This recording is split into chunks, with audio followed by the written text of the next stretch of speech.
आज यह वीडियो में हम देखें कि NJ flexi cap fund NFO के बारे में। यह एनएफओ तो आपका इन्वेस्टमेंट पोर्टफोलियो में होना चाहिए और कि इन्वेस्टमेंट बास्केट में होना चाहिए।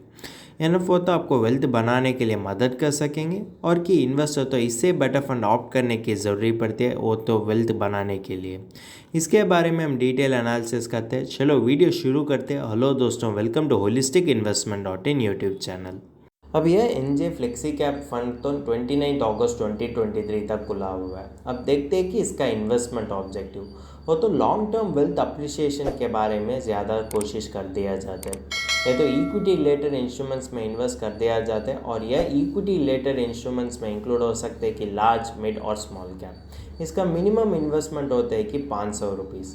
अगर इन्वेस्टर 30 दिन से ही बाहर करना चाहते हैं तो उसके लिए एक्सिट लॉट होते हैं कि 1%। अगर इन्वेस्टर 30 दिन के बाद बाहर करना चाहते हैं तो उसके लिए कोई भी एक्सिट लोन नहीं है। अब हम देखते हैं कि एनजे फ्लेक्सी कैप फंड का की फीचर्स। निफ्टी 500 टीआरई इसका बेंचमार्क की तरह उपलब्ध कर दिया जाता है। फ्लेक्सी कैप फंड तो क्या होते हैं, इसमें देखें तो फंड मैनेजर तो स्मॉल, मिड और लार्ज कैप स्टॉक्स में भी इन्वेस्ट कर सकते हैं और इसमें कोई भी फिक्स्ड प्रोपोर्शन नहीं है। और मार्केट आउटलुक समझते हुए फंड मैनेजर किस तरीके से अच्छा रिटर्न मिल सकते हैं वो सोचते हैं, उस तरीके से वो इन्वेस्ट कर सकते हैं। उसके लिए ज़्यादा फ्रीडम होता है ये फ्लेक्सी कैप फंड में और यही कारण के लिए इन्वेस्टर के लिए भी ज़्यादा अच्छा रिटर्न मिलने का मौका तो ज़्यादा हो सकते हैं। यह फंड तो मैनेज बाय मिस्टर धवल पटेल और इसमें कोई भी एंट्री लोड नहीं है। अब हम देखते हैं कि NJ flexi cap fund investment strategies के बारे में। यह तो इक्विटी रिलेटेड इंस्ट्रूमेंट्स में इन्वेस्ट कर दिया जाता है और यह इक्विटी रिलेटेड इंस्ट्रूमेंट्स में इंक्लूड होते हैं कि स्मॉल, मिड और लार्ज कैप कंपनीज। तो सही एलोकेशन और सही सिलेक्शन वजह से अल्फा जनरेट करने में प्रयास करते हैं। अल्फा तो क्या होते हैं, निफ्टी 500 टीआरई देने वाला रिटर्न से जो भी रिटर्न ज़्यादा होते हैं वही हम अल्फा कर सकते हैं। सही एलोकेशन का अर्थ होता है कि यह तो आउटलुक पर निर्भर होते हुए एलोकेट कर दिया जाते हैं। और देखेंगे तो इसमें फंड मैनेजर तो सेक्टोरल और कैपिटल आउटलुक पर ध्यान रखकर वो तो एलोकेट कर दिया जाता है, जिसके वजह से वो तो इन्वेस्टर के लिए ज़्यादा अच्छा रिटर्न तो दे सकेंगे। और देखते हैं तो ये तो इंडेक्स की तरह नहीं है जो सभी स्टॉक्स में इन्वेस्ट करते हैं। एक्टिवली मैनेज फंड देखेंगे तो वो तो सही स्टॉक्स में ही इन्वेस्ट कर दिया जाता है। इसमें फंड मैनेजर के लिए ज़्यादा फ्लेक्सिबिलिटी होती है, वो तो मार्केट आउटलुक देखकर किसी भी इन्वेस्टमेंट डिसीजन ले सकते हैं। अगर देखेंगे तो लार्ज कैप बहुत अच्छा परफॉर्म कर रहे हैं तो वो तो ज़्यादा लार्ज कैप में इन्वेस्ट कर दिया जाता है। और देखेंगे तो इसमें कोई भी रिस्ट्रिक्शन भी नहीं है, इसीलिए फंड मैनेजर तो वो मार्केट आउटलुक देखकर किसी भी इन्वेस्टमेंट डिसीजन को ले सकते हैं। वो पूरे फ्रीडम तो ये फ्लेक्सी कैप फंड तो फंड मैनेजर के लिए दे सकते हैं। अब देखते हैं कि एक एडवर्स सिचुएशन में फंड मैनेजर किस तरीके से इन्वेस्ट करना चाहते हैं तो उस तरीके से वो इन्वेस्ट कर सकते हैं और उस तरीके से वो पोर्टफोलियो को भी बना कर सकते हैं। वो पूरे फ्रीडम तो फंड मैनेजर के लिए दे दिया जाते हैं। स्ट्रैटेजीज देखने के बाद हम नेक्स्ट देखें कि एनएफओ का मेरिट्स और क्या एडवांटेजेस। इसमें इन्वेस्टर के लिए लॉन्ग टर्म ग्रोथ पोटेंशियल होते हैं और देखें तो इन्वेस्टर के लिए बेटर डाइवर्सिफिकेशन भी मिलते हैं। और इन्वेस्टर चाहते हैं तो बदलते हुए मार्केट साइकिल से ही वो तो फ़ायदा उठा पाएगी। और देखेंगे तो लॉन्ग टर्म में वो तो इन्वेस्टर के लिए इन्फ्लेशन बीटिंग रिटर्न भी दे सकते हैं। जब आप एनजे फ्लेक्सी कैप फंड का एडवांटेजेस और मेरिट्स देखते हैं, आपको डीमेरिट्स और डिसएडवांटेज देखने की भी ज़रूरी पड़ती है।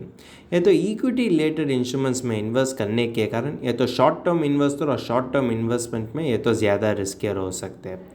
और देखेंगे तो ये तो इक्विटी रिलेटेड इंस्ट्रूमेंट्स में इन्वेस्ट करने के कारण वो तो एटलीस्ट मिनिमम 5 साल इन्वेस्ट करने की ज़रूरी पड़ती है अगर वो अच्छा रिटर्न कमाना है तो।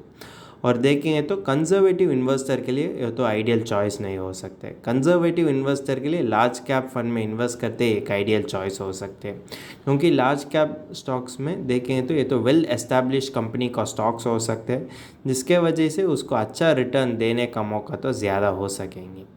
अगर देखें तो मार्केट वॉलीटिलिटी वजह से लार्ज कैप फंड तो उतना इम्पैक्ट नहीं कर सकते। और देखें तो इसमें बिना पोर्टफोलियो ना होने के कारण इन्वेस्टर तो ब्लाइंड रिस्क लेने की ज़रूरी पड़ती है। और देखें तो इन्वेस्टर के लिए रिस्क और रिटर्न पोटेंशियल के बारे में कोई भी जानकारी नहीं होते एनएफओ के बारे में। अगर देखेंगे तो कोई भी सिचुएशन आए तो अगर मार्केट क्रैश में है तो किस तरीके से रिएक्ट और रिस्पॉन्ड कर सकते हैं, और देखें तो मार्केट बुलिश में है तो उतना फ़ायदा हो सकेंगे इन्वेस्टर के लिए। ये सब चीज़ों तो इन्वेस्टर के लिए नई जानकारी हो सकते हैं अगर वो इन्वेस्टर या एनएफओ चुनते हैं तो। यह एनएफओ होने के कारण भी इसमें कोई भी ट्रैक रिकॉर्ड नहीं है। अगर आप किसी भी इन्वेस्टमेंट व्हीकल बिना ट्रैक रिकॉर्ड लेते हैं तो आप तो ब्लाइंड रिस्क लेते हैं, और वो ब्लाइंड रिस्क आपको फाइनेंशियल गोल्स अचीव करने के लिए उतना मदद नहीं कर सकते। अब तो रिस्क लेने की ज़रूरी पड़ती है, लेकिन ब्लाइंड रिस्क तो आपको फाइनेंशियल गोल्स को हर्ट कर सकते हैं, लेकिन आपका फाइनेंशियल गोल्स को हेल्प नहीं कर सकते हैं। अब हम देखें कि यह वीडियो का फाइनल टेकअवे और की कंक्लूजन। अगर आपने एक कंजर्वेटिव इन्वेस्टर है तो आप तो ज़्यादा सोचते हैं कि लार्ज कैप कंपनीज़ के बारे में, लेकिन एनजी फ्लेक्सी कैप फंड तो लार्ज मिड और स्मॉल कैप कंपनीज़ में ही इन्वेस्ट करने के कारण यह फंड तो आपके लिए आइडियल चॉइस नहीं बनते।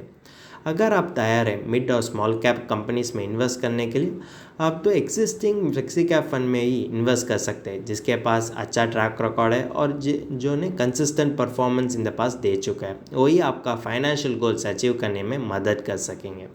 अगर आपने अग्रेसिव इन्वेस्टर हो और ज़्यादा फ्लेक्सी कैप फंड में इन्वेस्ट कर दिया जाता है और यह फ्लेक्सी कैप फंड को ट्रायल करना चाहते हैं तो अब तो एक्सपेरिमेंट कर सकते हैं। यह तो मिनिमम इन्वेस्टमेंट वजह से करने से आपको बेटर क्लैरिटी मिलती है।